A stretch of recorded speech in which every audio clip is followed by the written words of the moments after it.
തുറന്ന കല്ലറയും ക്രിസ്തുവിന്റെ ഉയിർപ്പും ഒരു ദിവസം ഓർത്താൽ മതിയോ? നമ്മുടെ പാപങ്ങൾക്ക് വേണ്ടി യേശുക്രിസ്തു മരിച്ചു. അവൻ മരണത്തെ കീഴടക്കി.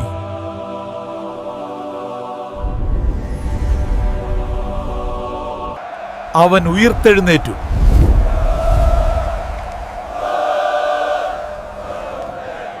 ഉയിർപ്പ് നമ്മെ ഓർമ്മിപ്പിക്കുന്നു, യേശുക്രിസ്തു നമ്മുടെ പാപങ്ങൾക്ക് വേണ്ടി മരിച്ചു, മരണത്തെ കീഴടക്കി ഉയിർത്തെഴുന്നേറ്റു. അതിലൂടെ നമുക്ക് പുതിയ ജീവിതവും പ്രത്യാശയും. ക്രിസ്തുവിന്റെ മരണവും ഉയിർപ്പും എല്ലാ ദിവസവും ഓർക്കണം. കാരണം ക്രിസ്തുവിന്റെ മരണം ദൈവത്തിന്റെ അതിരില്ലാത്ത സ്നേഹത്തെയും ത്യാഗത്തെയും വെളിപ്പെടുത്തുന്നു.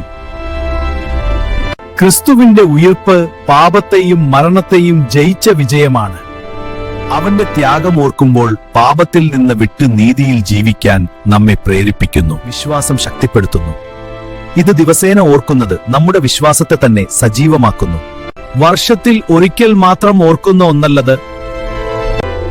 നമ്മൾ വീണ്ടെടുക്കപ്പെട്ടവരും ക്രിസ്തുവിൽ പുതിയ ജീവിതം ലഭിച്ചവരുമാണ്. പ്രിയമുള്ളവരെ, ആ ക്രിസ്തുവിന്റെ സ്നേഹത്തെയും വീണ്ടെടുപ്പിനെയും വരവിനെയും മറന്നുപോയവരാണോ നിങ്ങൾ? മനുഷ്യൻ ഒരിക്കൽ മരിക്കേണ്ടതും അതിനുശേഷം ന്യായവിധി ഉണ്ടെന്ന് നിയമിച്ചിരിക്കുന്നു. കർത്താവായ യേശുവിൽ വിശ്വസിക്കുക. അങ്ങനെ നീയും നിന്റെ കുടുംബവും രക്ഷിക്കപ്പെടും. God bless you.